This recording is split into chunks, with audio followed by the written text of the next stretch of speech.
Police દ્વારા ગુનો આચરતા પહેલા 100 વખત વિચાર કરે તે માટે કડક કાર્યવાહી કરી રહી છે. છતાંય તળાજા શહેર કે પંથકમાં બનતી લગલગાટ ક્રાઇમની ઘટનાઓ જોતા પોલીસની કડક કાર્યવાહીની અસર અહીં જોવા મળતી નથી. ગઈકાલ રાત્રિથી સાંજ સુધીમાં તળાજાના મેથડા ગામે સરતાનપરના યુવક પર હુમલો, બાબરિયાતના યુવક પર પ્રેમ સંબંધે હુમલો અને મથાવાડા ગામે સામાસામી મારામારીના બનાવમાં 4 વ્યક્તિને ઈજાઓ થવા પામી છે. તળાજા રેફરલ હોસ્પિટલ પરથી ગત રાત્રે મારામારીના કારણે ઈજા સાથે રાજુભાઈ ગોરધનભાઈ મકવાણા ઉંમર વર્ષ 24ને લાવવામાં આવ્યા છે. સામા પક્ષે સંજય પીઠાભાઈ ડાભીને માથાના ભાગે ઈજાઓ થઈ હતી.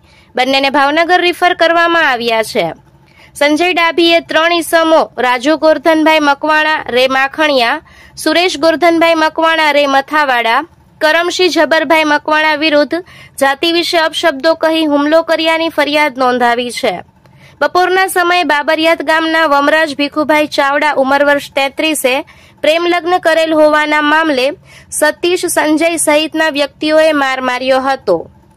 બાદ સરતાનપરના નારણ નટુભાઈ મકવાણા મેથડા ગામે સામાન ગયા હતા ત્યારે સાળા વિશાલ સહિત તેમના પરિવારે હુમલો કરી ગરદન નીચે પીઠના ભાગે છરીના 2 ઘા મારેલ હતા, જેમાં એક ઘા ધોરી નસ પર વાગતા ડોક્ટર સાકિયાએ નસ કપાઈ ગઈ હોવાથી રિફર કરેલ હતા.